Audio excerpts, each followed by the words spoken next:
ஏன்னா கையில 2 கம்பியோட ஒரு தாத்தா கூட நிக்கிறேன்னு பாக்குறீங்களா? இது வந்து நிக்கிற இடம் பாத்தீங்கன்னா ஒரு கெடமாடு போற ஒரு இடம். கிட்டத்தட்ட ஒரு 1000க்கும் மேற்பட்ட கெடமாடுகள் வந்து இவர் வளர்த்துக்கிட்டு இருக்காரு. அந்த கெடமாடுல என்ன ஸ்பெஷல்னா, அது எல்லாமே ஜல்லிக்கட்டுக்கு பிறப்பிடமா இருந்த புலிக்குள மாடுகளை ஒரு வளர்த்துக்கிட்டு இருக்காரு. ஒரு ஜல்லிக்கட்டு இனத்தையே சொல்லப்போனா அடுத்த தலைமுறைக்கான ஜல்லிக்கட்டையே காப்பாற்றிட்டு வர்றாரு. இவரோட மெயின் பிசினஸ் என்னன்னு பாக்குறீங்களா? மாடுகள் போடுற சாணத்தை கேரளாவுக்கு ஏற்றுமதி பண்ணி அதன் மூலமாக ஒரு பெரிய ஒரு வருமானத்தை ஈட்டிக்கிட்டு இருக்காரு. ஆனா முன்னொரு காலத்துல நம்ம எல்லாம் பார்த்தோம்னு வச்சுங்களேன், விவசாயத்துல வந்து இந்த மாடுகள் இந்த சாணத்தை வச்சா இயற்கை உரங்களை போட்டு விவசாயிகள் நல்லா பண்ணிட்டு வந்தாங்க. பெரும்பான்மையான பணம் இப்போ வந்து பாத்தீங்கன்னா யூரியா, பொட்டாசியன்ற செயற்கை உரங்கள்லாம் போட ஆரம்பிச்சிட்டாங்க. அதனால அதுல மண்ணோட சத்தும் போயிடுது. அதற்கான நல்ல ஒரு ஊட்டச்சத்தான உணவு நமக்கு கிடைக்கல. ஏன் இந்த கெடமாடு வந்து விவசாய நிலங்களை போட முடியல? ஏன் இங்க இருக்கிற சாணங்களை வந்து கேரளாவுக்கு ஏற்றுமதி பண்றோம்? அதெல்லாம் பத்தி ஐயாட்ட கேட்டுக்கலாம். ஐயா வணக்கம். வணக்கம் ஐயா. ஜல்லிக்கட்டுனாவே நிறைய காளைகள்லாம் வருது. அந்த மாதிரி நிறைய காளைகள் வருது.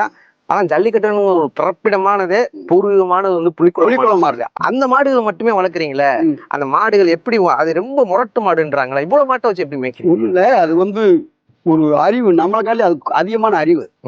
வானா வரும், போனா போ. இப்ப இங்க இருந்துகிட்டு பிசில் அடிச்சு கூப்பிட்டேன்னு வச்சுக்கோங்க, நீங்க கூப்பிட்டா வராது. நான் கூப்பிட்டா அங்க இருந்து திருன்னு என்கிட்ட ஓடியாரான். ஏன்னு கேட்டா அந்த அளவுக்கு அது அறிவு படைச்சது. இப்ப வந்து கீழே பிசில இருந்து அன்னைக்கு வந்தான். இன்னைக்கு இந்த மாட்டை இப்படி சாச்சிங்கன்னா கஷ்டப்படும். இந்த பாதையில போனோம்னா நான் அங்க நம்ம ஊருக்கு போறான்னு சொல்லி அதுக்கு சில பாதைகள்லாம் தெரியும். ராசபாளையத்துல தப்புற மாதிரி மானாமலை வந்திருக்கு, மானாமலை தப்புற மாதிரி ராசபாளையம் போயிருக்கு. ஏன் போயிருக்குன்னா கரெக்டா இவர்னோட நம்ம மாதிரி ராசபாளையம் வந்துருவாங்க நம்ம தாய் பிள்ளைய. நம்ம அங்க போயிருவோம்னா அங்கே வந்துடும். அங்க தப்புற மாடு தை மாசி ஆயிட்டா நம்ம ஏரியாவுக்கு வந்துடும். நம்ம மாடு நம்ம போய் பாத்துருவோம், தெரியாம விளையிட்டோம். மனுஷன் மாதிரியே அதுக்கு அறிவு இருக்குயா.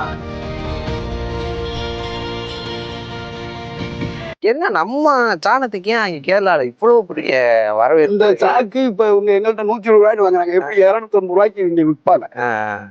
அப்ப இந்த சாணத்துக்கு அவ்வளவு அந்த அளவுக்கு மரியாதை. ஆனா நம்ம நாட்டுல என்ன கிட போட்டா, ஆனா கிட போட விரும்புறாங்க. இந்த மாதிரி ஆள் பேர் கிடைக்காத காரணத்தினாலதான் நாங்க கிட போடுறோம். விவசாய நிலத்துல கிட போர்ல என்னென்ன பிரச்சனை எல்லாம் இருக்கு நீங்க அதை ஃபேஸ் பண்றீங்க? கிட போடுற ஒன்னும் பிரச்சனையே கிடையாது. எங்களுக்கு ஆள் மிஸ்டேக் தான். காசு இதுக்கு மேல ஆள் போட்டோம்னா காசு கொடுக்க முடியாது, சம்பளம் கொடுக்க முடியாது. ஒரு ஆளு ஒரு நாளைக்கு 500 ரூபாய் கேட்கறேன். அத்தை கூலி சம்பளம் 500 ரூபாய் குடியான்றான். 500 ரூபாய் குடிச்சானா அது என்ன, ஒரு நாளைக்கு 3500 ரூபாய்க்கு போடுது. நாங்க 5 பேர் இருக்கோம். 5 2 6 3 போச்சு. 500 ரூபாய் சாப்பாடு போட்டு வச்சு கரெக்டா இருக்கு. இதே நேரத்தில் இன்னும் 2 ஆள் போட்டோம்னா 1000 ரூபாய் கையில இருந்து போட வேண்டியது. அதுக்கு கவர்மெண்ட் சில உதவிகள் படிச்சுன்னா நாங்க டக்குன்னு சம்சாரிக்கிட்டே வந்துருவோம். இப்போ நீங்க சாணம் வச்சிருக்கீங்களா? இந்த சாணத்தை ஒரு விவசாயம் நம்ம வச்சிருக்க அரசாங்கமே இந்த மாட்டு சாணத்தை கொடுத்து வாங்கி அதை இயற்கை உரமா கன்வெர்ட் பண்ற மாதிரி இந்த ஏரியால ஒரு தொழிற்சாலை வந்து உங்களுக்கு லாபமான அப்படி கொடுத்தாது எங்களுக்கு தங்கமா போச்சு. இவரு எழுதுக்கு நம்ம போய் கவர்மெண்ட் கொடுக்கறேன். நாங்களே ஒன்று இந்த ரூபாய் அவங்க கவர்மெண்ட் எங்களுக்கு உதவியா கொடுக்கறது நாங்களே ஒன்று இறக்கி விட்டு வந்துருவோம்ல. அந்த மாதிரி ஒரு மில்லு கட்டி இப்ப 120 ரூபாய்க்கு எடுக்கிறாங்க. 150 ரூபாய் தரணியா கொண்டாந்து இடத்துல இறக்கி கூடியானா நாங்க அண்ணனாடு கூட்டி இறக்கி விட்டு வந்துருவோம்ல. காய போட்டு சாக்கில் அள்ளி இவங்களுக்கு வேலை இல்லாம போறோம். அந்த மாதிரி கவர்மெண்ட் எங்களுக்கு உதவி செய்யறது ஒண்ணுமே செய்யணும். விவசாயத்துல நீங்க விவசாயம் தான் பண்றேன். நான் ஒரு 6-7 ஏக்கர் பக்கிறீங்க. இப்போ விவசாய நிலத்துல யூரியா, பொட்டாசி இந்த மாதிரி செயற்கை உரம் போடுறதுக்கும் நம்ம மாட்டு சாணத்தை போடுறோம். இப்ப வேற ஒண்ணும் இல்ல. நான் வருஷம் கிட போட்டுருக்கேன் வயல்ல. கஷ்டப்பட்டனால வலைய, ஆனா ஒரே இடத்துல வயக்காடு வலைய கொஞ்சம் அடிச்சு இந்த வருஷம்லாம் ஒரு 10 நாள் போட்டேன். ஆனா நாங்க எங்கள்ல 5-6 உரத்தை கொஞ்சம் குறைச்சு போட்டு இந்த கடை போட்டதுனால கொஞ்சம் உரத்தை குறைச்சிக்கலாம். விவசாயமும் நல்லா காணும். மற்ற வயலுக்கு உங்க வயலுக்கு எவ்வளவு இருக்கும்? ஏன் ஓரளவுல ஒரு 5 மூடை வித்தியாசம் வரும். 5 மூடை வித்தியாசம் கூட இருக்கு. வருஷத்துக்கு கொஞ்சம் மூடை விட்டு மண்ணு மாறும். உங்களுக்கு இந்த களக்கொழி வந்ததுக்கு பின்னாடி பூமியில புல்லு முளைக்காத அளவுக்கு புல்லே குறைஞ்சு போச்சு. இந்த கம்மாயில இருக்கிற புல்லு வயக்காட்டுல இல்ல பாத்தீங்களா? இப்ப பாருங்க, இந்த மழை பெஞ்சிருக்கு, எவ்வளவு வெளியா இருக்கு பாத்தீங்களா? இந்த கம்மாயில எவ்வளவு இதா இருக்கு. இதுல களக்கொழி அடிக்கல. அந்த நம்ம வயக்காட்டுல வந்து இந்த களக்கொழிக்கு இந்த இதை போட்டோம்னா அந்த மண்ணுகளுக்கு கொஞ்சம் மாற்றம். இந்த சின்ன பிள்ளைகளுக்கு ஆர்எஸ் கொடுக்குறோம்ல, அந்த மாதிரி ஒருத்தர் ராஜபாளையத்துல நமக்கு ரொம்ப வேண்டிய ஒரு ராஜா, அவர் ஒரு 10 ஏக்கர் குத்தா காடு எடுத்திருந்தாரு. கோயில் சொத்தை குத்தைக்கு விழுந்தாரு. கரும்பா போட்டுக்கிட்டு இருந்தாரு.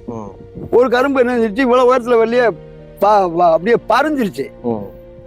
கருது மாதிரி பறிஞ்ச உடனே என்னடா கரும்பு கட்டையா போச்சு, வளரலையே, நமக்கு மேனி கிடைக்காது அப்படின்னு சொல்லிட்டு உடனே போய் மண்ணை பரிசோதனை எடுத்து விவசாயத்தை அங்க கொண்டு கொடுத்து மண்ணை சோதிச்சிருக்காங்க.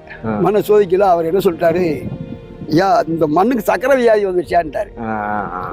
மனுஷனுக்கு தான் சக்கரை வியாதின்னு கிடையாது, மண்ணுக்கு சக்கரை வியாதி வந்துருச்சு. உரங்கள் ரசாயன உரத்திலேயே நீ விவசாயம் பண்ணதுனால மண்ணுக்கு சக்கரை வியாதி வந்துருச்சு. இதே என்னுடைய விவசாயத்தை நீ சாப்பிட்டீங்கனாலும் உனக்கு அது சக்கரை வியாதி வரும்.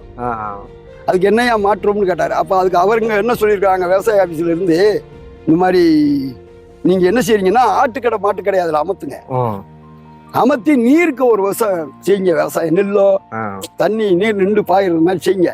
அப்ப செஞ்சீங்கன்னா இந்த இந்த சக்கரை வியாதி அதுக்கு இல்லாம போறோம். அப்புறம் நல்லா அருமையான உடனே வந்தாரு என்கிட்ட. அழகு எனக்கு கிட போட முடியாது, என்னையா மேத்தல் உனக்கு என்ன வேணுமே எனக்கு 10 நாளைக்கு போட்டு போடாட்டாரு. தள்ள முடியாதுன்னு போட்டு தான் வந்தேன். மறு வருஷம் போய் நெல் போட்டு கரும்பு போடு சார்ந்துருச்சு. அப்ப அந்த மண்ணுக்கு இது இந்த உரங்கள் ரொம்ப ஒரு சாதகம். ஐயா சொல்றது பாத்தீங்கன்னா மண்ணுக்கு சக்கரை வியாதி வந்துச்சுன்னா அது மனுஷனுக்கு சக்கரை வியாதி வரும்னு இவரோட அனுபவத்துல தெளிவா சொல்றாரு. அப்ப இந்த சாணங்களை பாத்தீங்கன்னா கேரளாவுக்கு அனுப்புறதுக்கு பதிலா நம்ம தமிழ்நாட்டில் இருக்க விவசாயிகள் இது போல மாட்டுக்கடை ஆட்டுக்கடை போடுறவங்களெல்லாம் தொடர்பு கொண்டு மொத்தமா அவங்க அங்க அனுப்புறதுக்கு பதிலாக நீங்க இவரை தொடர்பு கொண்டீங்கன்னாவே எவ்வளவு உங்க வயலுக்கு தேவையோ அதை இங்கேயே நீங்க வாங்கி இந்த விவசாயத்தை அடுத்த கட்டத்துக்கு கொண்டு போனா இன்னொரு கோரிக்கை வச்சிருக்காரு. அந்தந்த பகுதியில் இந்த மாட்டுச்சாணம் ஆட்டுச்சாணம் இது எதுலாம் வாங்குறதுக்கு ஒரு இடத்த உருவாக்கினீங்கன்னா கூட அதன் மூலமா அவங்க அதை அங்க கொடுத்து அதை விவசாயிகளுக்கு சப்ளை பண்ணி ஒரு நல்ல ஒரு விவசாயத்தையும் பெருக்கலாம், இந்த மாதிரி நம்மளோட பூர்வீகமான மாட்டினத்தையும் நல்லா பாதுகாக்கலாம்னு சொல்லியிருக்காரு.